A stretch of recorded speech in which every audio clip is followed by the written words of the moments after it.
안녕하세요. 저는 캐나다의 테크 저널리스트 트리샤 니콜입니다. 오늘은 LG 디스플레이가 제 인생을 완전히 바꿔놓은 이야기를 들려드리려 합니다. 6개월 전만 해도 저는 50만 구독자를 가진 넥스트 게이밍 테크 채널의 평범한 저널리스트였죠. 그저 세계 최초 50% 늘어나는 디스플레이라는 기사 하나를 쓰기 위해 한국을 찾았을 뿐이었는데, 그날 본 불가능을 늘리다라는 문구가 제 인생을 바꾸게 되었답니다. 새벽 3시 서울의 작업실에서 마지막 영상 편집을 하는 중이네요. 그런데 또다시 찾아오는 손목 통증에 잠시 키보드에서 손을 떼었답니다. 예전 프로게이머 시절처럼 통증이 심해질 때면 불현듯 그날의 기억이 떠오르곤 하거든요. 그때 유튜브 채널 매니저인 KT로부터 긴급한 연락이 왔는데 중국발 뉴스를 확인했냐며 목소리가 떨리더라고요. 화면을 가득 채운 뉴스 헤드라인들은 정말 충격적이었답니다. 중국 ISO의 e스포츠 표준화 제안서 제출부터 시작해서 중국 공산당 e스포츠 산업 표준화 전략 수립, 중국 BAT 기업 한국게임단 무차별 매수 시도, 그리고 중국 VSPO 사우디와 손잡고 새로운 e스포츠 리그 창설까지 하나같이 심각한 내용뿐이었죠. KT의 설명에 따르면 이대로 가다간 경기 규칙부터 선수 관리 시스템, 심지어 대회 운영 방식까지 모두 중국 손에 넘어갈 수 있다고 하더라고요. 마치 중국이 e스포츠계의 피파가 되려는 것 같았어요. 게다가 얼마 전에는 중국의 한 게임단이 우리나라 탑 프로게이머 3명에게 현재 연봉의 3배를 제시하며 스카우트를 시도했다는 소식도 들려왔답니다. 더 충격적인 건 중국이 주도하는 새로운 국제대회에서는 한국의 e스포츠 의료 시스템조차 인정하지 않을 수 있다는 거였어요. 우리가 그동안 쌓아온 선수 보호 체계가 모두 무너질 수도 있다는 현실이 눈앞에 펼쳐지고 있었죠. 하지만 저는 오히려 담담한 마음이었어요. 그러면서 지난주 있었던 플레이 성과 공유회 현장이 떠올랐답니다. 우리에겐 아직 희망이 있다는 걸 알고 있었거든요. 그날의 일은 마치 운명처럼 느껴졌어요. 원래는 저희 채널의 수석 리포터가 맡기로 했던 취재였는데 그의 갑작스러운 교통사고로 제가 대신 가게 되었거든요. 게다가 예상치 못하게 단독 취재권까지 얻게 되었죠. 마치 누군가가 의도적으로 저를 그 자리로 이끈 것만 같았답니다. LG 사이언스파크의 발표장은 전 세계 미디어들로 가득했어요. CNN, BBC를 비롯해 중국의 CCTV까지 대한민국의 기술력을 확인하기 위해 모든 글로벌 미디어의 이목이 집중된 현장이었답니다. 한국의 LG가 세계 최초로 이뤄낸 기술혁신 앞에서 저는 그저 놀라움을 감출 수 없었죠. 수석 연구원이 무대에 올라 차분하게 설명을 이어가는데 그의 한마디 한마디가 제 가슴을 울리더라고요. 대한민국의 LG 디스플레이가 2017년 겨우 5%에 불과했던 연신율을 이제는 50%까지 끌어올렸다는 건데, 이는 12인치 화면이 18인치까지 늘어나면서도 화질 저하가 전혀 없다는 놀라운 성과였어요. 게다가 1만 번 이상 반복해서 늘렸다 줄였다 해도 기능에 전혀 문제가 없다니. 한국의 기술력은 정말 믿기지 않을 정도였죠. 더구나 중국의 BOE나 대만의 AO는 아직 20%대의 연신율도 달성하지 못했다는 설명에 현장이 술렁이기 시작했어요. 특히 중국 CCTV 기자가 자리에서 벌떡 일어났다가 다시 앉는 모습이 인상적이었답니다. 한국의 LG가 개발한 이 디스플레이는 저온, 고온, 외부 충격에도 화질을 그대로 유지했는데, 이에 외신 기자들은 연신 카메라 셔터를 눌러댔고 현장의 열기는 최고조에 달했죠. 프로게이머 시절 수많은 글로벌 기업의 고성능 디스플레이를 써봤지만 LG의 이 기술은 정말 차원이 달랐어요. 웨어러블 기기와 자동차 디스플레이, 심지어 의료기기까지 대한민국이 또 한 번 세계 최초의 혁신을 이뤄낸 거죠. 특히 저처럼 손목 부상을 겪는 선수들을 위한 맞춤형 게이밍 디스플레이도 가능하지 않을까 하는 생각이 스쳐 지나갔답니다. 문득 제 옆자리에 앉은 미국의 워싱턴 포스트 특파원이 동료와 나누는 대화가 귀에 들어왔어요. 세계 최고의 기술 강국이라 자부하던 미국 기자가 한국의 기술력에 혀를 내두르며 자국의 기술로는 최소 5년은 걸릴 거라며 놀라움을 감추지 못하더라고요. 특히 삼성에 이어 이제는 LG까지 세계 최초의 기술을 선보이는 걸 보며 이제 확실히 미국을 앞서가는 대한민국의 디스플레이 기술을 인정할 수밖에 없다는 말까지 했답니다. 그들의 대화를 들으며 새삼 대한민국의 저력이 가슴 깊이 와닿았어요. 마치 제가 지금 세계 기술 패권이 바뀌는 역사적인 순간을 목격하고 있다는 자부심이 강하게 들더라고요. 미국 기자들의 수군거림을 들으며 문득 제가 있어야 할 곳이 바로 이 대한민국이라는 생각이 들었답니다. 발표회가 끝나갈 무렵 손목 통증이 다시 찾아와 보조기를 꺼내 착용하고 있었는데요. 그때 한 젊은 남성이 제 쪽으로 다가왔어요. 세련된 수트 차림의 그는 제 손목 보조기를 유심히 바라보더니 AI 재활 전문가 신우연 박사라고 자신을 소개하더라고요. 서른 중반으로 보이는 그의 눈빛에서 독특한 통찰력이 느껴졌달까요? 알고 보니 현우 씨는 LG 디스플레이와 함께 차세대 웨어러블 재활 기기를 연구 중이었더라고요. 특히 스트레처블 디스플레이 기술을 의료 분야에 접목하는 프로젝트의 책임자였답니다. 그가 이 성과 발표회에 참석한 이유도 바로 여기에 있었죠. LG의 혁신적인 기술을 재활의학에 적용하면 환자들의 회복 과정을 실시간으로 모니터링하고 맞춤형 치료가 가능해진다는 거였어요. 현우 씨의 부드러운 미소와 따뜻한 말투에서 진심 어린 관심이 느껴졌어요. 그동안 수많은 의사들을 만나봤지만 처음으로 제 상황을 진정으로 이해하려는 누군가를 만난 것 같았죠. 더구나 한국의 최첨단 기술로 새로운 재활 치료의 가능성을 연구하고 있다는 점이 저를 설레게 했답니다. 그래서일까요? 그동안 유튜브 채널에서도 그 어떤 인터뷰에서도 말하지 않았던 제 이야기를 자연스럽게 털어놓게 되었답니다. 처음으로 제 과거를 고백했어요. 한때 분당 500번의 키보드 동작을 자랑하던 북미 최고의 프로게이머였다는 것. 그리고 그 찬란했던 경력이 단 한 번의 손목 부상으로 모두 무너져버렸다는 거요. 지금은 정상 가동률의 5%도 힘겨운 상황이라고 말씀드렸더니 현우 씨의 눈빛이 달라지더라고요. 5%에서 50%로 현우 씨가 중얼거리듯 말했는데 그 순간 저도 깨달았어요. 마치 운명처럼 제 앞에 놓인 숫자들이었죠. LG 디스플레이가 제 한계를 뛰어넘어 50%를 달성한 것처럼 제 손목도 그렇게 될 수 있지 않을까요? 더구나 현우 씨의 연구팀이 개발 중인 AI 재활 시스템은 바로 이 스트레처블 디스플레이 기술을 활용한다고 하더라고요. 그 순간 마치 어둠 속에서 한 줄기 빛을 발견한 것 같았어요. 수많은 병원과 재활센터를 전전했지만 어디에서도 듣지 못했던 새로운 가능성이 보이기 시작했답니다. KT와의 통화에서 들었던 중국의 e스포츠 표준화 시도나 한국게임단 매수 같은 뉴스가 더 이상 두렵지 않았어요. 지금 제가 해야 할 일은 분명했죠. 바로 제 손목을 50%로 회복시키는 것. 그리고 그 과정을 전 세계에 보여주는 것. 한국의 기술력과 의료 시스템이 만나 e스포츠 선수들에게 새로운 희망이 될 수 있다는 걸 증명하고 싶었답니다. 그리고 그 희망은 바로 여기 대한민국에서 시작될 거라고 확신했어요. 문득 1년 전 그날의 기억이 선명하게 떠오르네요. 세계대회 결승전이 열렸던 상하이 메르세데스 벤츠 아레나는 수만 명의 관중으로 가득 찼었죠. 결승전에서 중국의 간판 선수와 맞붙게 될 거란 생각에 가슴이 터질 것만 같았답니다. 16살에 프로게이머를 시작해 7년, 드디어 제가 꿈꾸던 그 무대에 서게 된 거였으니까요. 경기 시작 직후부터 모든 것이 완벽했어요. 제 APM은 500을 가뿐히 넘기며 최상의 컨디션을 보여주고 있었고 해설진도 역대급 컨트롤이다. 북미 최고의 실력이 펼쳐지고 있다며 연신 감탄을 쏟아냈더라고요. 관중들의 함성과 환호가 귓가에 울리는 그 순간만큼은 제가 세상의 주인공이 된 것만 같았죠. 1세트, 2세트를 내리 이기며 우승이 코앞에 다가왔을 때였어요. 이제 한 세트만 더 이기면 되는데 그때는 몰랐죠.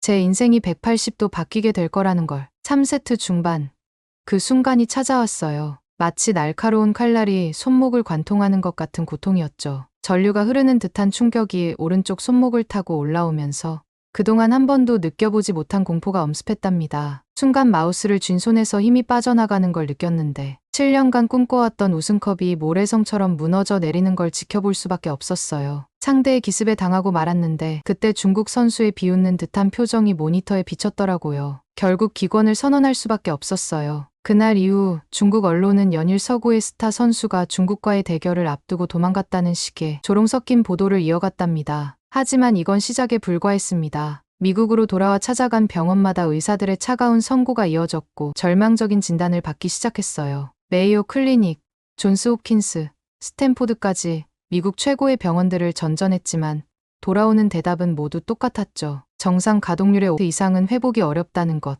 프로게이머로의 복귀는 불가능하다는 것. 심지어 일상생활이 가능한 것만으로도 다행이라고 생각하라는 말까지 들어야 했답니다. 그렇게 저는 프로게이머의 꿈을 접고 게임 저널리스트로 전향하게 됐죠. 50만 구독자를 모으며 나름의 성공을 거뒀다고 하지만 키보드를 두드릴 때마다 찾아오는 통증은 제게 영원히 지워지지 않을 상처로 남아있었어요. 그런데 1년 만에 처음으로 다른 이야기를 듣게 됐네요. 현우 씨의 제안은 마치 어둠 속의 한 줄기 빛과도 같았거든요. 기존의 방식과는 완전히 다른 AI 재활 프로그램이라는 설명에 저도 모르게 가슴이 뛰기 시작했죠. 태블릿으로 보여주는 자료들은 정말 놀라웠답니다. 한국의 e스포츠 의료 시스템은 이미 세계 최고 수준이라고 하더라고요. 특히 선수들의 미세 동작 하나하나를 실시간으로 분석한다는 점이 인상적이었어요. 그동안 어떤 의사도 시도하지 않았던 맞춤형 재활이 가능하다는 설명에 절로 고개가 끄덕여지더라고요. 게다가 오늘 공개된 LG의 스트레처블 디스플레이 기술로 손목의 움직임을 실시간으로 모니터링할 수 있다는 거였어요. 마치 제 손목이 50%까지 늘어날 수 있다는 듯한 그의 자신감 넘치는 설명에 1년 동안 꽁꽁 얼어붙었던 제 희망도 조금씩 녹아내리기 시작했답니다. 잠시 망설이던 제게 현우 씨가 다시 한번 도전을 제안했을 때 머릿속에서는 이미 답이 정해져 있었는지도 모르겠어요. 수많은 장면들이 주마등처럼 스쳐 지나갔거든요. 상하이에서의 굴욕적인 기권 순간, 중국 언론의 매서운 비난, 그리고 무엇보다 16살 소녀가 처음 프로게이머를 꿈꾸며 밤새 연습하던 그 초심의 시간까지, 특히 한때 제 플레이를 보며 꿈을 키우던 후배들의 얼굴이 떠오르면서 가슴 한켠이 뜨거워지더라고요. 그래서 망설임 없이 새로운 도전을 시작하겠다고 답했죠. 현우 씨는 환한 미소와 함께 LG 디스플레이 연구진과의 미팅을 준비하겠다며 자리에서 일어났는데 그의 뒷모습을 바라보는 제 마음이 이상하게 설레었답니다. 문득 오늘 아침 KT와 나눴던 대화가 떠올라 중국이 e스포츠 표준화를 꿈꾼다고요?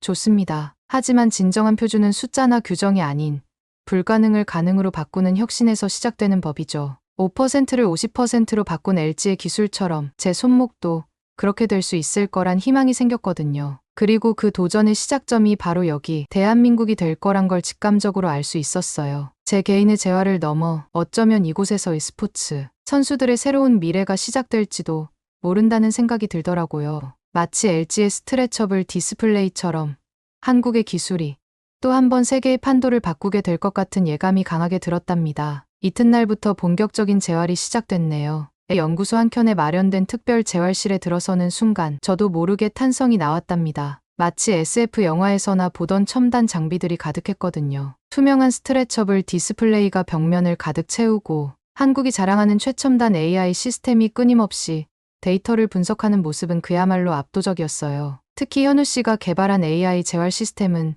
세계 어디에서도 볼 수 없는 혁신 그 자체였죠. 손목에 부착된 스트레처블 센서는 놀랍게도 0.1 움직임까지 감지해낸답니다. 미국의 최고 병원들이 1도 단위로 측정하는 것과는 비교도 안 되는 정밀도였어요. 게다가 이 데이터를 실시간으로 분석해 개인 맞춤형 재활 동작을 제시해주는데 그때마다 화면에 펼쳐지는 3D 홀로그램이 마치 살아 움직이는 것처럼 보이더라고요. 현우 씨의 설명에 따르면 이 시스템은 삼성의 반도체, LG의 디스플레이, 그리고 한국의 AI 기술이 모두 집약된 결정체라고 해요.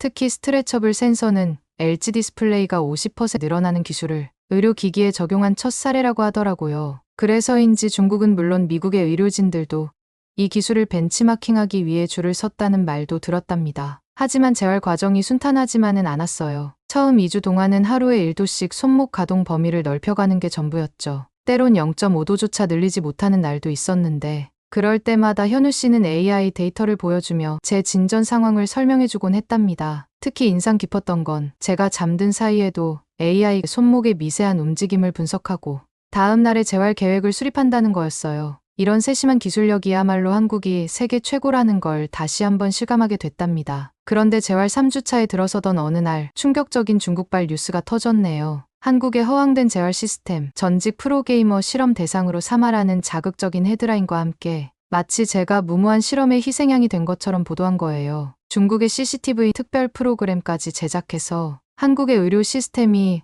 얼마나 위험한지를 경고하는 르포를 내보냈더라고요. 게다가 중국 e스포츠 협회는 이를 빌미로 자국의 표준화 시스템만 인정하겠다는 발표를 했어요. 웨이보와 틱톡 같은 중국 소셜미디어에는 제 재활 과정을 조롱하는 영상이 무분별하게 퍼져나갔죠. 과대 포장된 허상의 대한민국 기술력 같은 악의적인 댓글이 수만 개씩 달렸답니다. 하지만 현우 씨의 반응은 달랐어요. 오히려 더욱 차분해지더니 조용히 저를 데이터실로 데려갔죠. 거기서 본 건 놀랍게도 제 손목의 미세한 회복 그래프였어요. 현우 씨는 진정한 혁신은 늘 비난과 함께 시작된다며 우리는 그저 묵묵히 결과로 증명하면 된다고 말해주더라고요. 그리고 정말 그랬답니다. 4주차에 접어들며 기적 같은 일이 일어났거든요. 손목 가동률이 15%까지 올라간 거예요. 처음 진단받았던 5%의 3배나 되는 수치였죠. 하지만 기쁨도 잠시 예상치 못한 위기가 찾아왔어요. 갑작스러운 통증과 함께 손목이 다시 경직되기 시작한 거예요. 마치 제 몸이 이 급격한 회복을 거부하는 것만 같았답니다. 그날 밤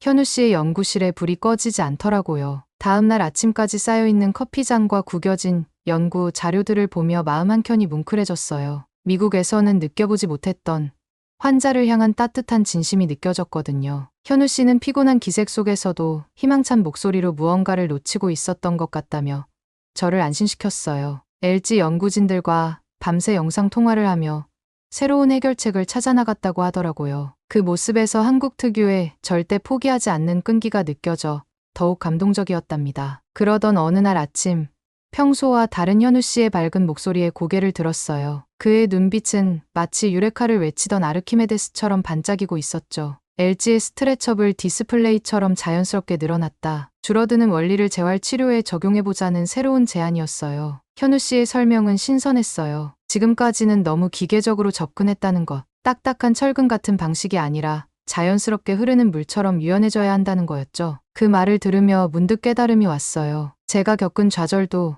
한국이 겪은 기술적 도전도 모두 비슷했다는 거요. 강제로 한계를 부수려 하기보다는 마치 고무줄처럼 유연하게 받아들이면서 조금씩 영역을 넓혀가는 것. 그것이 바로 한국이 보여준 혁신의 진정한 의미였나 봐요. 이런 섬세한 접근 방식이야말로 한국 의료진의 특별함이 아닐까 싶더라고요. 최첨단 기술에 인간미를 더하는 것. 바로 이것이 제가 한국에서 발견한 특별한 가치였답니다. 그리고 그 가치는 곧 놀라운 결과로 이어졌어요. 재활 6주차에 접어들던 날 현우 씨가 들고 온 데이터를 보고 저는 눈물을 멈출 수 없었답니다. 손목 가동률이 30%를 넘어선 거예요. 처음 미국 의사들이 말했던 5%가 믿기지 않을 만큼 제 손목은 마치 기적처럼 회복되고 있었죠. 매일 아침 거울 앞에서 손목을 움직여 볼 때마다 가슴이 떨리더라고요. 어제보다 0.1도 늘어나는 가동 범위를 보면서 마치 LG의 스트레처블 디스플레이처럼 제 가능성도 조금씩 확장되고 있다는 걸 느꼈거든요. 중국 언론에서는 여전히 비방을 이어갔지만 이제는 그저 웃음이 나왔어요. 숫자가 말해주는 진실 앞에서는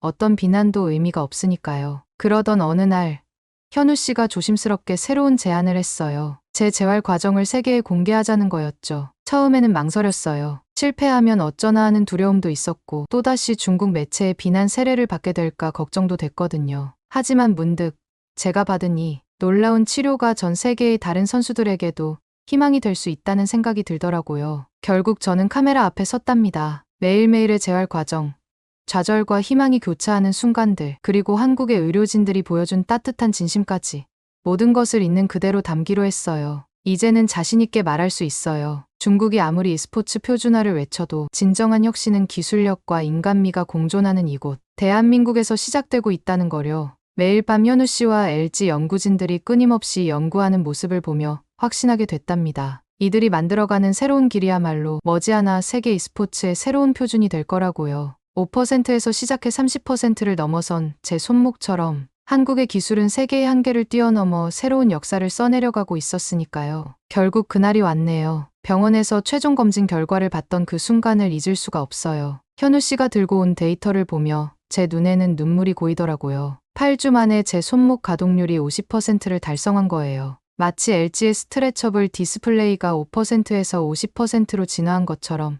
제 한계도 정확히 50%만큼 늘어났답니다. 그 순간 현우 씨의 눈에도 촉촉한 기운이 감돌았어요. 밤낮으로 연구실을 지키며 저를 위해 헌신해준 그의 노력이 떠올라 가슴 한켠이 뭉클해지더라고요. 한국의 의료진들이 보여준 따뜻한 정성이 있었기에 가능했던 기적이었죠. 그래서 망설임 없이 세계대회 복귀를 결심했어요. 그런데 이게 웬일인가요? 제 첫 복귀 전 상대가 중국의 그 선수라는 걸 알았을 때는 운명이란 게 참 묘하다는 생각이 들더라고요. 1년 전 제가 기권했던 그 무대, 그 선수와 다시 마주하게 된 거였으니까요. 마치 누군가가 의도적으로 각본을 쓴 것 같은 우연이었답니다. 준비 과정은 정말 특별했어요. 현우 씨와 LG 연구진들이 개발한 새로운 게이밍 포지션은 그야말로 혁신 그 자체였거든요. 기존처럼 단순히 APM500을 고집하는 대신 스트레처블 디스플레이의 원리를 응용해 손목의 움직임을 최적화했더니 300의 APM으로도 더 효율적인 플레이가 가능해졌답니다. 특히 감동적이었던 건 현우 씨가 보여준 섬세한 배려예요. 매일 밤 제 손목 상태를 체크하고 심지어 주말에도 연구실에 나와 새로운 훈련 방법을 연구하는 모습을 보며 한국인들의 특별한 열정과 따뜻함을 느낄 수 있었죠. 마치 유연하게 늘어나는 디스플레이처럼 제 플레이 스타일도 더욱 부드럽고 자연스러워졌고요. 이런 변화를 지켜보며 문득 깨달았어요. 진정한 혁신은 첨단 기술만으로는 불가능하다는 거려. 현우 씨와 연구진들이 보여준 것처럼 따뜻한 마음과 끊임없는 도전 정신이 합쳐질 때 비로소 가능한 거라는 걸 말이에요. 이것이야말로 제가 한국에서 발견한 가장 값진 선물이 아니었나 싶네요. 대회가 열리는 서울 잠실 실내체육관에 들어서는 순간 마치 심장이 터질 것만 같았어요. 관중석에서는 현우 씨와 LG 연구진들이 응원 피켓을 들고 앉아 있었는데 그들의 눈빛에서 지난 8주간의 시간이 고스란히 느껴지더라고요. 건너편 중국 선수 대기석에서는 여전히 저를 무시하는 듯한 차가운 시선이 느껴졌지만 이제는 전혀 두렵지 않았답니다. 경기가 시작되고 첫 키보드 터치부터 모든 것이 달랐어요. 관중들은 숨을 죽이고 있었지만 해설진의 놀란 목소리가 경기장을 울리더라고요. 무려 APM 500을 자랑하는 중국 선수의 공격적인 플레이에 맞서 제 손목은 마치 춤을 추듯 부드럽게 움직였거든요. 300의 APM으로도 충분했어요. 현우 씨가 개발한 최적화된 동작 하나하나가 완벽한 효율을 만들어내고 있었으니까요. 2세트를 이기고 3세트에 들어설 때였어요. 중국 선수의 얼굴에 당황한 기색이 역력했죠. 여전히 APM 수치에 집착하며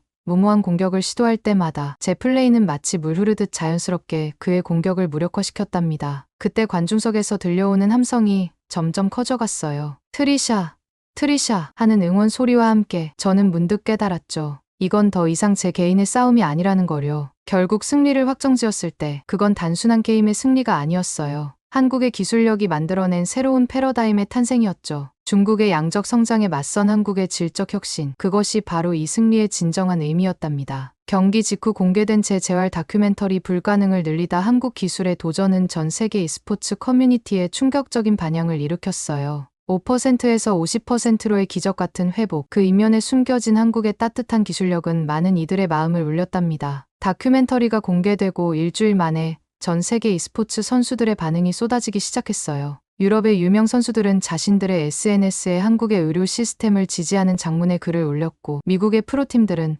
한국과의 의료 기술 협약을 제안해왔더라고요. 특히 놀라웠던 건 중국의 표준화 시도에 반대하던 선수들이 하나둘씩 용기를 내어 목소리를 내기 시작했다는 점이었죠. LG의 스트레처블 디스플레이 기술을 활용한 재활 시스템은 순식간에 세계적인 주목을 받았어요. 국제 e스포츠 연맹은 긴급 이사회를 소집해 한국의 시스템을 세계 표준으로 채택하는 안건을 통과시켰답니다. 중국의 일방적인 표준화 시도는 자연스럽게 무산되었고 대신 인간 중심의 한국 의료 시스템이 새로운 기준이 되었죠. 지금도 종종 그날의 기억이 떠오르면 가슴 한켠이 뭉클해져요. 연구실에서 밤새 고민하던 현우 씨의 모습, LG 연구진들의 끝없는 도전 정신, 그리고 저를 믿어준 모든 분들의 따뜻한 마음이 하나하나 떠오르거든요. 제가 시작한 작은 도전이 이렇게 큰 변화를 만들어낼 줄은 정말 몰랐답니다. 가장 감동적인 변화는 얼마 전에 들려온 소식이에요. 중국의 프로게이머들이 하나둘씩 한국의 재활센터를 찾아오기 시작했다는 거였죠. 심지어 그날 제가 마주했던 그 선수도 치료를 받으러 왔다고 하더라고요. 기술의 진정한 승리는 결국 경쟁이 아닌 상생에 있다는 걸 이제야 모두가 깨닫기 시작한 것 같네요. 바로 어제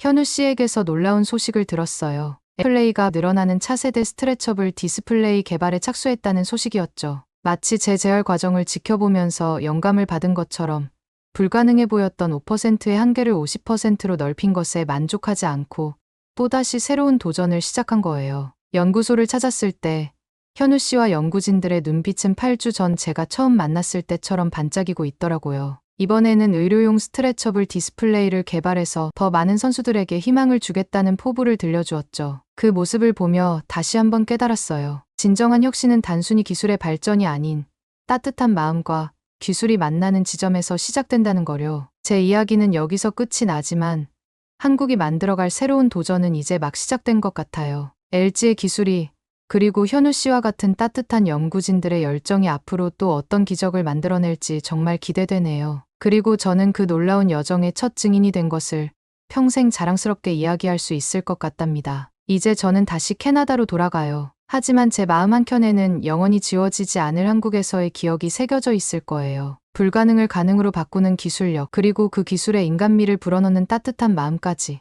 이것이야말로 제가 한국에서 발견한 가장 큰 희망이자 세계가 주목해야 할 진정한 혁신의 비밀이 아닐까요? 오늘 사연은 여기까지입니다. 어떻게 들으셨나요? 오늘 사연이 재미있으셨다면 구독 버튼 한 번만 눌러주세요. 저는 더 좋은 사연으로 찾아뵐게요. 감동도서관이었습니다. 감사합니다. 안녕하세요. 스위스 연방공과대학교 기계공학 박사과정을 밟고 있는 산드라 루나라고 합니다. 최근 저는 4년마다 열리는 사이보그 올림픽이라 불리는 로봇 기술 경연대회 사이베슬론 2024에 참석했는데요. 이곳에서 한국의 카이스트 팀이 지난 대회에 이어 2회 연속 우승을 차지했답니다. 아쉽게도 저희 스위스 팀은 탈락했지만 이 대회를 통해 제 인생에 놀라운 전환점이 찾아왔고 그래서 이렇게 글을 쓰게 되었네요.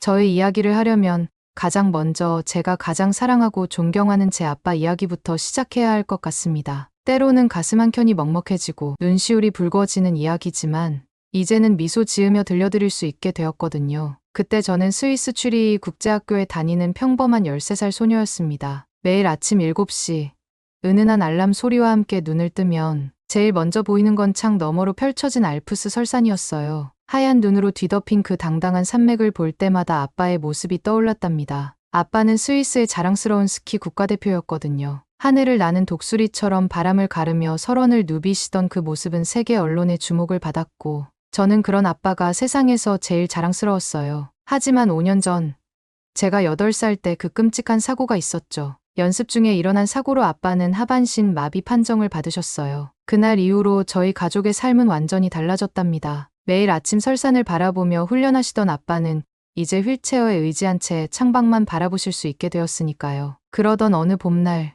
우리 학교에 새로 전학 온 일본인 학생 스즈키로 인해 제 평화로운 일상이 송두리째 흔들리기 시작했습니다. 키가 크고 날렵한 체격의 스즈키는 처음 전학 왔을 때부터 묘한 분위기를 풍겼어요. 다른 친구들과 어울리지 않고 늘 혼자 있었는데 저를 볼 때마다 날카로운 시선을 보내더군요. 처음에는 그저 말썽꾸러기 전학생 정도로만 생각했지만 그의 차가운 미소 뒤에 숨겨진 악의가 서서히 드러나기 시작했거든요. 특히 제가 학교 게시판에 걸린 아빠의 옛사진을 바라볼 때마다 스즈키의 얼굴에는 이상한 감정이 스쳐 지나가는 것을 볼 수 있었어요. 마치 무언가를 알고 있다는 듯한 그 표정이 저를 불안하게 만들었죠. 그러던 중 어느 월요일 아침 체육 시간 직전에 제 체육복이 사라졌어요. 평소 제가 체육복을 넣어두는 사물함은 늘 깔끔하게 정리되어 있었는데 그날따라 엉망이 되어 있었죠. 한참을 찾아 헤매다 결국 체육관 뒤편 쓰레기통에서 발견했어요. 체육복을 꺼내는 제 모습을 보며 스즈키와 그의 친구들이 키득거리는 소리가 들렸습니다. 누가 저에게 이런 짓을 했는지는 분명했죠. 저는 천천히 일어나 그들을 노려보았습니다. 그때 마주친 스즈키의 눈빛에는 단순한 장난을 넘어선 무언가가 깃들어 있었어요. 그리고 며칠 뒤 점심시간,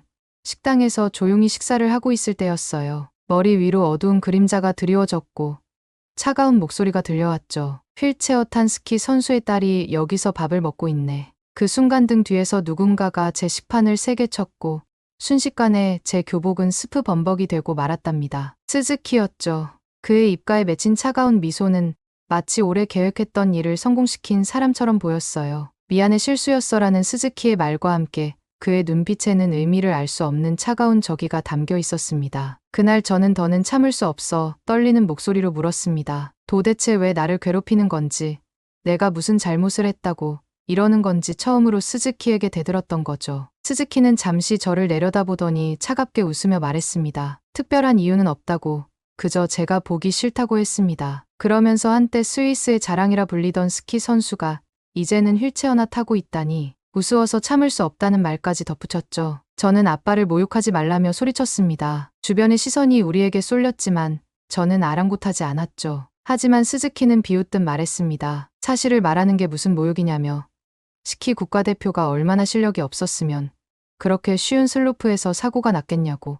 제 아빠는 원래 그 정도 실력이었던 거라고 말이죠. 떨리는 손으로 휴지를 집어 교복을 닦으면서도 저는 스즈키의 모욕적인 말들에 눈물을 참아야 했습니다. 스즈키의 얼굴에 당장이라도 주먹을 날리고 싶은 충동이 치밀어 올랐지만 저는 참을 수밖에 없었죠. 제가 스즈키에게 대들어 싸움이라도 하면 결국 아빠가 학교에 불려오실 테고 그렇게 되면 휠체어를 타고 오셔야 하는 아빠를 다른 학부모들이 쳐다보며 수군거릴 게 뻔했으니까요. 스즈키 때문에 아빠가 또다시 모욕적인 시선을 받으시는 걸 도저히 견딜 수 없었습니다. 그때 아빠의 말씀이 떠올랐습니다. 제가 더 강해야 하고 세상은 생각보다 더 차가울 수 있다고 하셨죠. 사고 후 처음으로 휠체어를 타고 집에 돌아오신 날 트로피 진열장 앞에서 하신 아빠의 말을 떠올리면서 저는 화를 참는 것도 또 하나의 강함이라고 생각하고 분노를 속으로 삭혔어요. 그렇지만 체육복 사건과 시판 사고는 시작에 불과했습니다. 날이 갈수록 스즈키의 괴롭힘은 심해졌고 제 사물함 안에서는 불구자의 딸이라는 악의적인 쪽지들이 발견되기도 했어요. 그때마다 저는 점점 더 인내심을 잃어가기 시작했고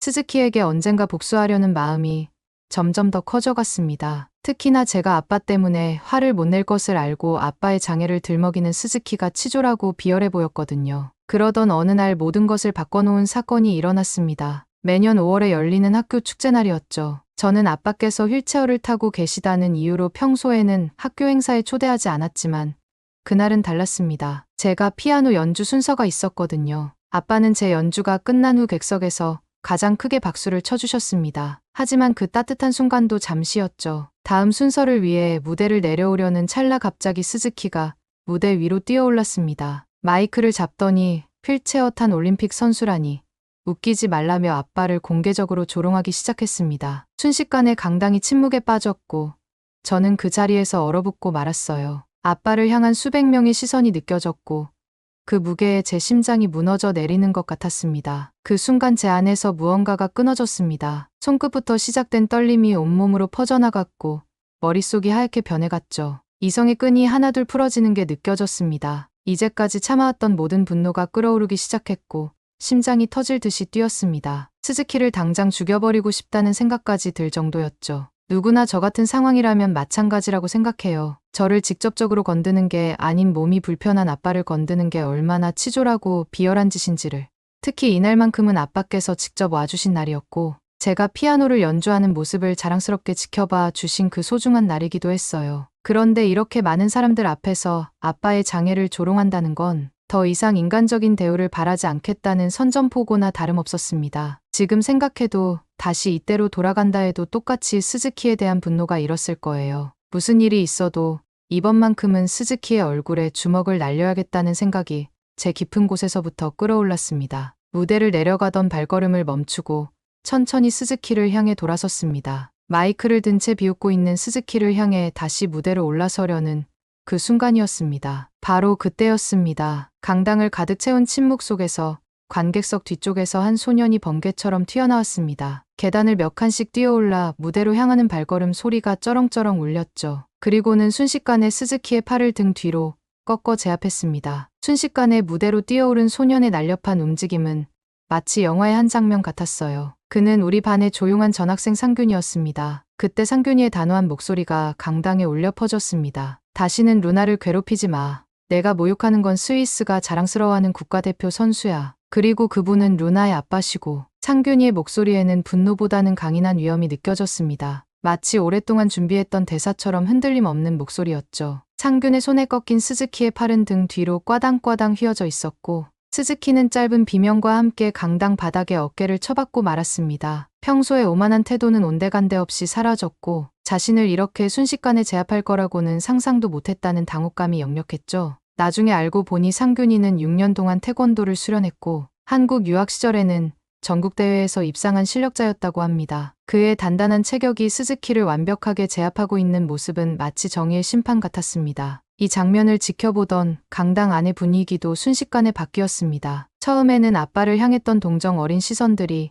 이내 스즈키를 향한 차가운 냉소로 바뀌었죠. 학부모들은 한심하다는 듯 고개를 절레절레 흔들었고 스즈키를 바라보는 선생님들의 얼굴에도 깊은 실망감이 역력했습니다. 저와 같은 반 친구들은 평소 스즈키의 오만한 태도가 마음에 들지 않았다는 듯 작은 환호성을 내뱉었고 다른 학생들도 하나둘씩 박수를 치기 시작했습니다. 축제의 즐거운 분위기를 망친 스즈키에 대한 비난과 함께 그를 제압한 상균이를 향한 존경의 눈빛이 강당을 가득 채웠습니다. 그 순간 제 가슴속에서 뜨거운 무언가가 솟구쳤습니다. 그동안 참아왔던 분노와 억울함이 순식간에 녹아내리는 것 같았죠. 저도 이제 한계에 다다라 언젠가는 스즈키에게 복수하리라 마음먹고 있었는데 상균이가 이렇게 제 마음을 읽기라도 한 듯 나타나 저와 아빠를 위해 정의를 실현해주다니 무언가 말로 표현할 수 없는 감동과 고마움이 밀려왔습니다. 강당을 가득 채웠던 무거운 침묵은 어느새 상균이를 향한 작은 박수 소리로 바뀌어가고 있었고 저는 그제서야 진정한 영웅을 만난 것 같은 기분이 들었습니다. 축제가 끝난 후 저는 처음으로 용기를 내어 상균에게 먼저 말을 걸었습니다. 그렇게 저는 그동안 조용한 전학생이라고만 생각했던 상균과 도서관, 구석 창가 자리에 앉아 이야기를 나누게 되었죠. 그런데 그때 상균의 뜻밖의 이야기를 듣게 되었습니다. 상균의 할아버지도 3년 전부터 루게릭병으로 투병 중이시라는 거였습니다. 점점 근육이 마비되어가는 할아버지를 보면서 상균이는 사람의 뇌와 기계를 연결하는 뇌기계, 인터페이스 기술에 관심을 갖게 되었다고 했습니다. 상균이는 할아버지께서 말씀하시고 싶어도 목소리가 잘 나오지 않을 때마다 안타까웠다고 했습니다. 그의 떨리는 목소리에서 할아버지에 대한 깊은 사랑이 느껴졌죠. 그래서 뇌의 신호만으로도 의사소통이 가능한 기술을 개발하고 싶어졌고 꼭 할아버지께 선물해드리고 싶다고 했습니다. 마치 운명처럼 느껴지는 순간이었습니다. 저도 모르게 아빠 이야기를 꺼냈고 우리는 서로의 아픔에 대해 더 깊이 이해하게 되었죠. 그렇게 상균과 저는 가까워졌고 자연스럽게 병원 봉사활동도 같이 시작하게 되었습니다. 매주 토요일마다 아빠가 계신 재활병원에서 휠체어를 밀어드리고 식사를 도와드리고 때로는 그저 이야기를 들어드리는 것만으로도 환자분들의 얼굴에 미소가 번졌습니다. 특히 상균이가 한국에서 배워온 안마법으로 어깨를 주물러 드릴 때면 환자분들의 표정이 한결 밝아지곤 했죠. 지금 돌이켜보면 스즈키의 괴롭힘으로 시작된 그 힘든 시간들이 오히려 저를 더 단단하게 만들어준 것 같습니다. 무엇보다 상균이라는 소중한 친구를 만나게 해준 계기가 되었으니까요. 어쩌면 이 모든 것이 우연이 아닌 운명이었는지도 모르겠습니다. 서로 다른 아픔을 가진 두 사람이 만나 함께 성장할 수 있도록 누군가가 정해둔 특별한 만남 같았으니까요. 그렇게 세월이 흘러 지났습니다. 고등학교를 졸업하면서 상균이는 한국으로 돌아갔고 저는 스위스에 남아 공부를 이어갔죠. 처음엔 이메일도 자주 주고받았지만 시차와 바쁜 일상 속에서 자연스레 연락이 뜸해졌답니다. 어느덧 10년이라는 시간이 흘러 저는 스위스 연방공과대학 박사과정에서 웨어러블 로봇공학을 연구하게 되었어요. 그러던 어느 날 사이베슬론 대회 준비를 위해 최신 연구 동향을 살펴보다가 네이처지에서 낯익은 이름을 발견했습니다. 뇌기계 인터페이스의 혁신적 발전이라는 제목의 논문 제1저자가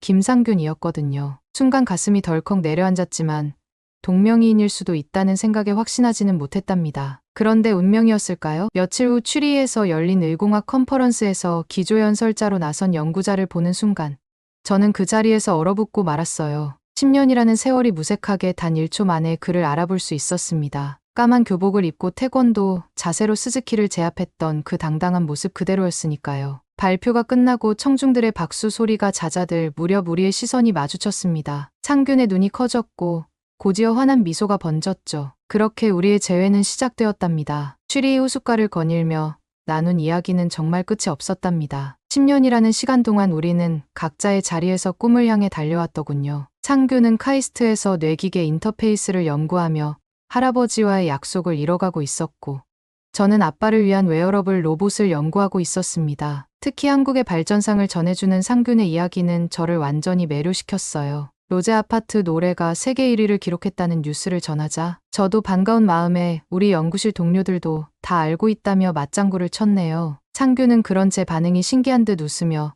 더 많은 이야기를 들려주었습니다. 요즘 한식에도 관심을 가지냐면서 상균은 스마트폰을 꺼내 흑백요리사라는 프로그램을 보여주었어요. 한국의 젊은 요리사와 여경래라는 중국의 대가가 펼치는 중화요리 대결이 펼쳐졌는데 그 수준이 믿기지 않을 정도였답니다. 그렇게 함께 영상을 보며 이야기꽃을 피우다 보니 어느새 자연스레 대화가 한국의 의료기술로 이어졌습니다. 수술용 로봇이 세계 시장의 절반 이상을 점유하고 있다는 소식에 저는 깜짝 놀랐고 AI 진단 시스템의 정확도가 숙련된 의사들의 진단율을 뛰어넘었다는 이야기에는 입이 떡 벌어졌죠. 게다가 웨어러블 의료기기의 혁신적인 발전상을 들으며 저는 그저 연신 감탄사를 내뱉을 수밖에 없었습니다. 상균이가 들려주는 한국의 의료기술 이야기는 마치 공상과학 영화의 한 장면 같았어요. 특히 카이스트가 개발한 뇌파 인식 시스템은 제가 알고 있던 기술의 한계를 완전히 뛰어넘는 것이었답니다. 불과 10년 만에 이렇게나 눈부신 발전을 이룬 한국의 의료기술에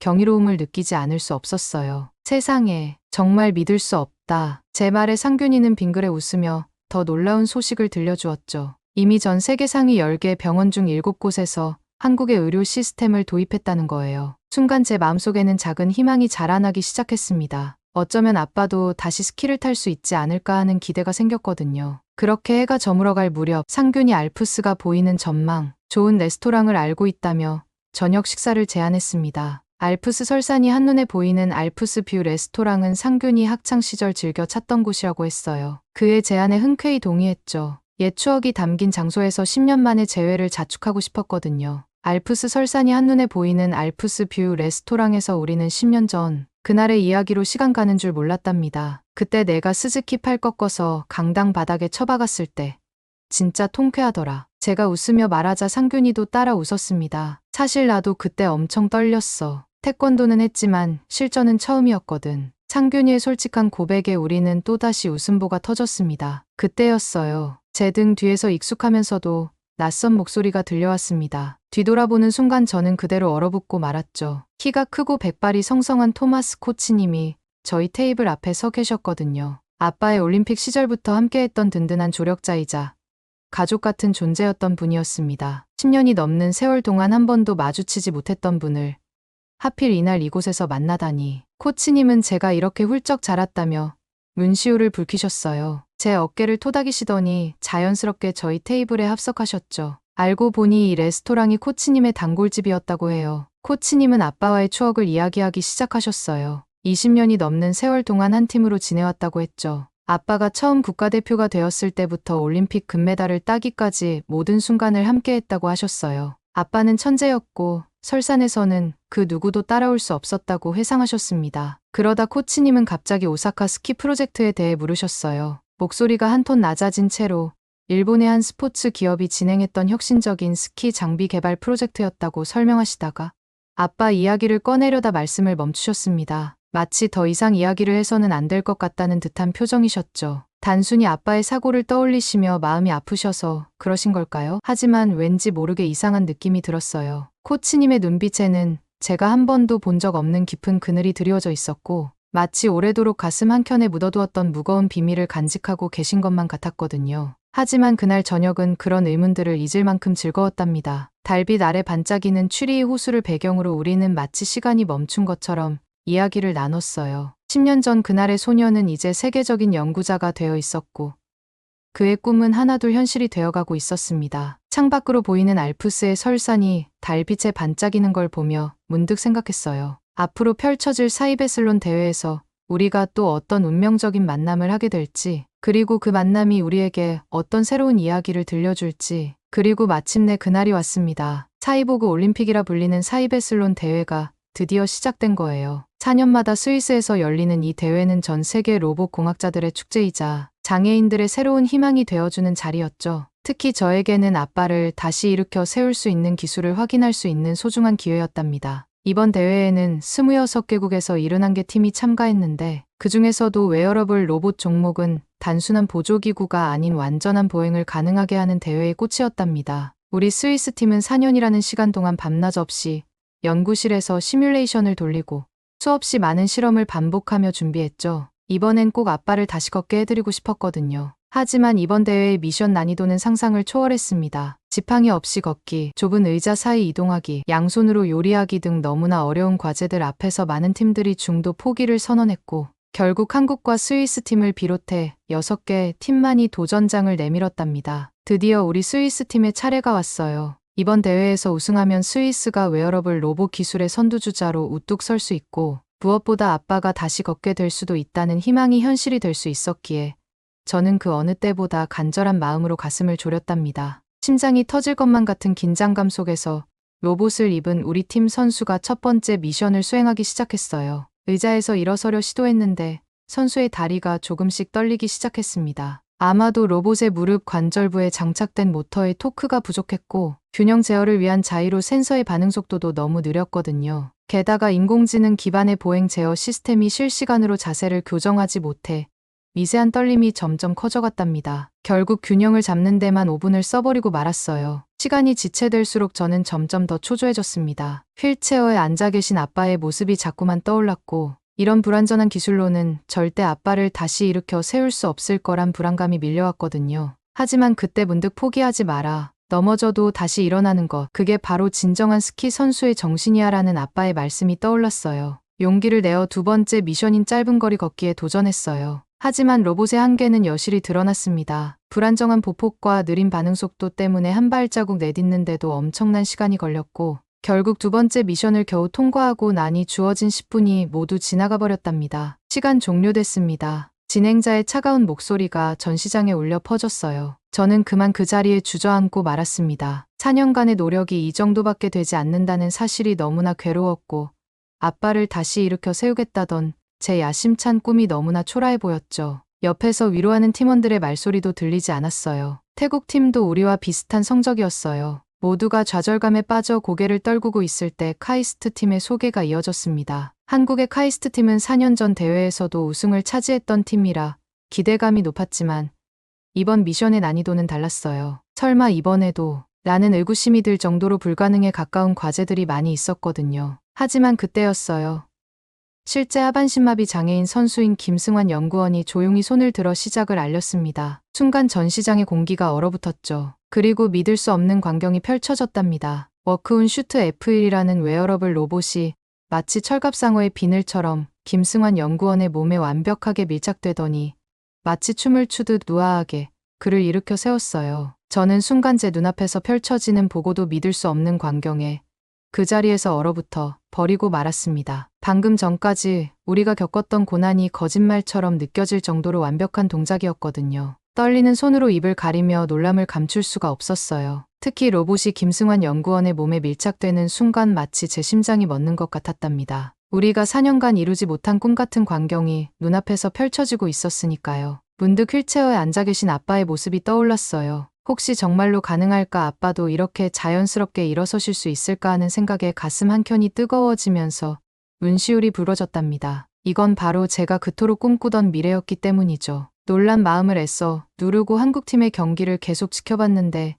워크온 슈트 F1이라는 이름의 장비를 입은 김승환 연구원의 모습은 다른 팀들과는 완전히 달랐어요. 모터가 장착된 12개의 관절이 사람의 움직임처럼 자연스럽게 움직였고 특히 1초에 1000번씩 균형을 측정한다는 센서 기술은 믿기지 않을 정도였답니다. 우리가 5분 동안 겨우 해냈던 일어서기를 그는 마치 아침에 일어나듯 자연스럽게 해냈거든요. 그런데 진짜 놀라운 건 그때부터였어요. 김승환 연구원은 주어진 미션들을 마치 건강한 사람처럼 수행해 나갔거든요. 좁은 의자 사이를 옆걸음질로 이동하고 무거운 박스를 들어 옮기는가 하면 지팡이 없이도 자유롭게 걸어 다녔습니다. 저도 모르게 손에 땀이 맺혔고 심장은 마구 쿵쾅거렸답니다. 이게 정말 현실일까?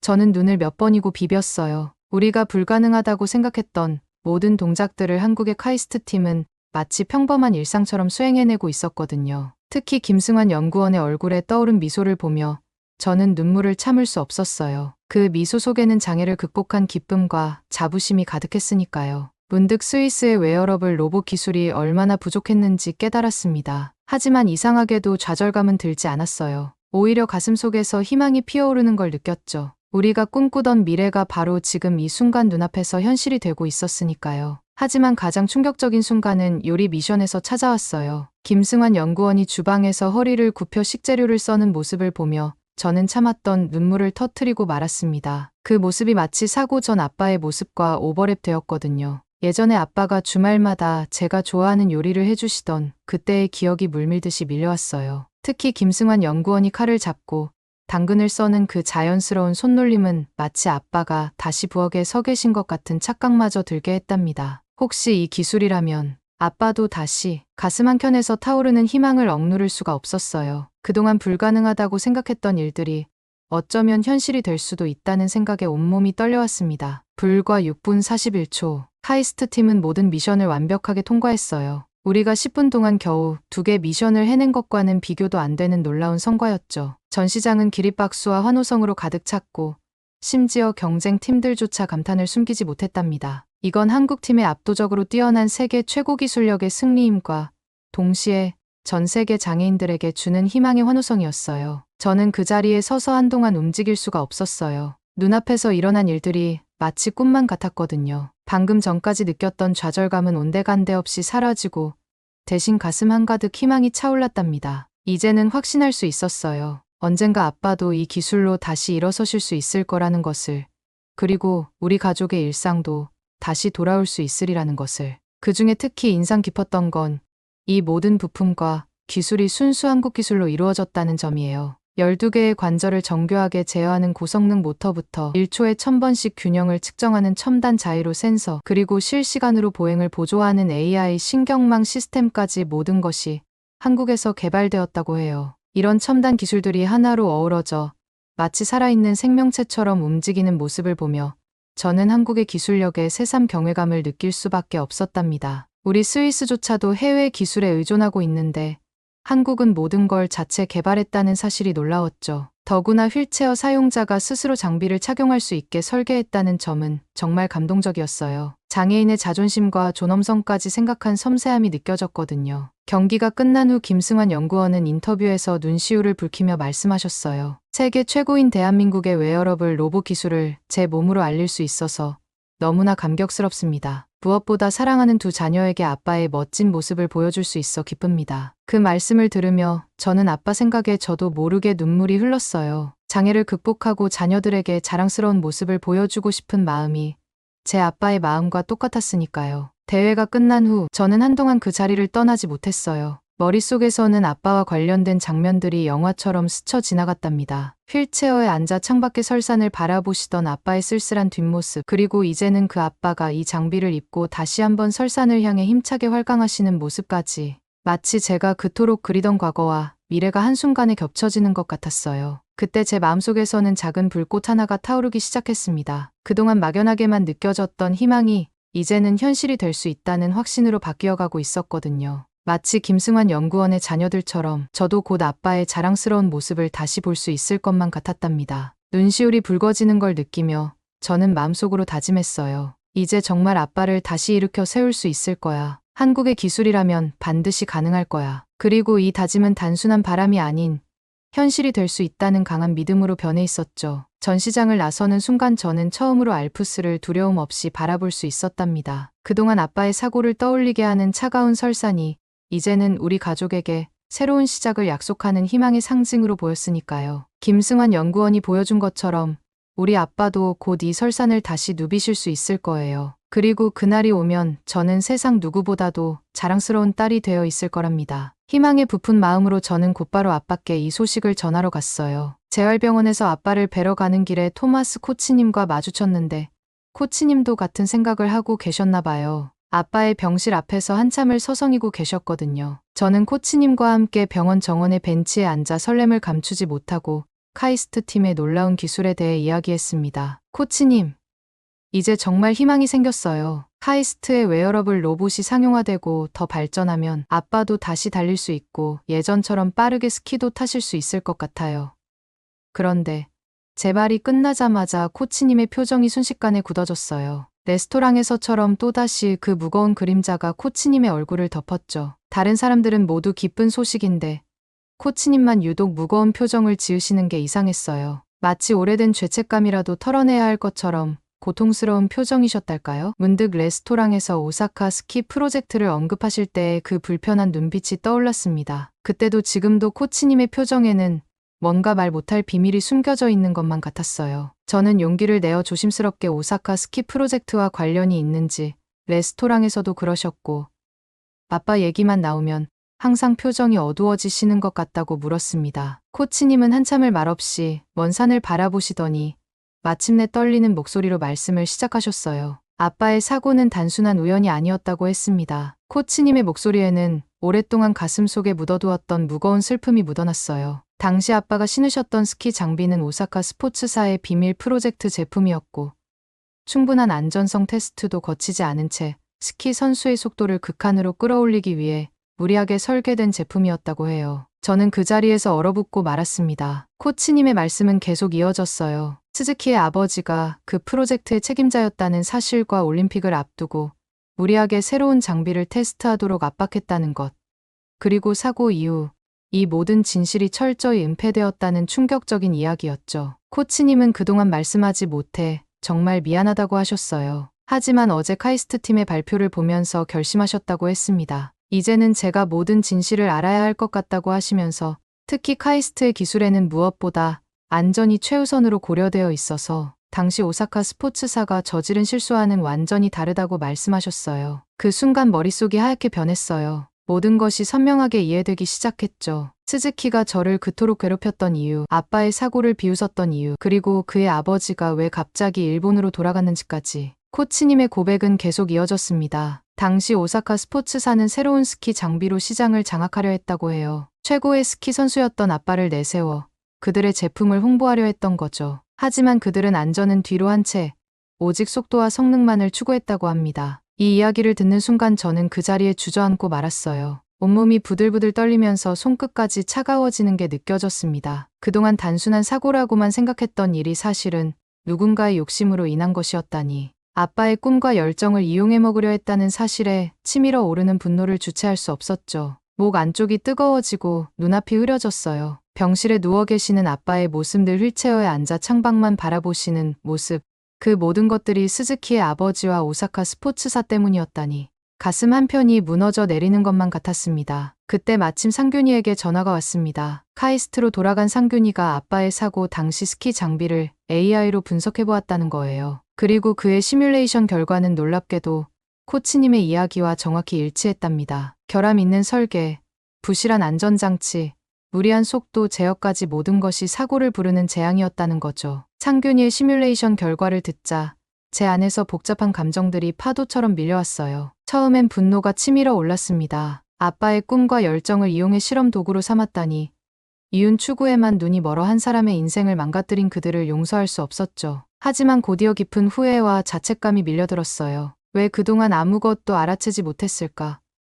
스즈키의 수상한 행동들과 코치님의 무거운 표정, 그리고 사고 당시에 이상했던 정황들까지 모든 퍼즐 조각이 맞춰지는 순간 제 무력함에 눈물이 흘러내렸습니다. 특히 아빠를 생각하면 가슴이 미어져 왔어요. 늘 묵묵히 고통을 참아내시면서도 제게는 포기하지 말라고 용기를 주시던 아빠. 그런 아빠의 사고가 단순한 우연이 아닌 누군가의 욕심으로 인한 것이었다니. 복받치는 감정에 온몸이 떨려왔습니다. 하지만 상균이는 제 분노와 슬픔이 가득한 목소리를 듣고는 잠시 말을 멈췄다가 차분한 목소리로 다시 이야기를 시작했어요. 복수나 분노보다 더 의미 있는 일을 하자고 했죠. 아빠께서 늘 말씀하시던 설산의 자유를 모든 사람에게 선물하자고 제안했습니다. 그 말을 듣는 순간 아빠의 모습이 떠올랐어요. 진정한 스키의 가치는 속도가 아닌 자유라고 늘 말씀하시던 아빠. 코치님도 고개를 끄덕이시며 앞으로 나아가야 할 방향은 과거가 아닌 미래라고 말씀해 주셨죠. 상균이는 카이스트의 뇌기계 인터페이스 기술을 스키 장비에 접목하면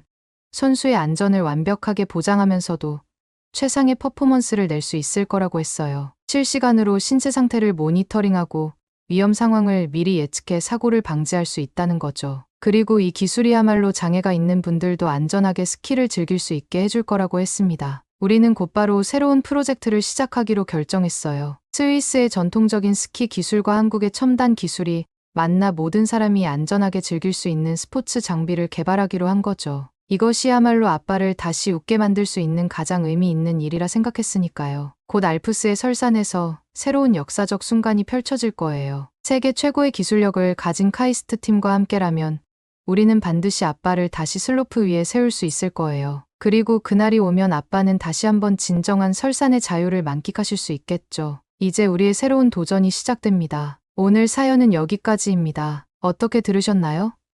카이스트 팀이 웨어러블 로봇 분야에서 무려 8년간 세계 1등의 최고의 기술력을 가지고 있었다니 정말 자랑스럽습니다. 오늘 사연이 재미있으셨다면 구독 버튼 한 번만 꼭 눌러주세요. 영상을 꾸준히 만드는데 큰 힘이 됩니다. 저는 더 좋은 사연으로 찾아뵐게요. 감동도서관이었습니다. 감사합니다.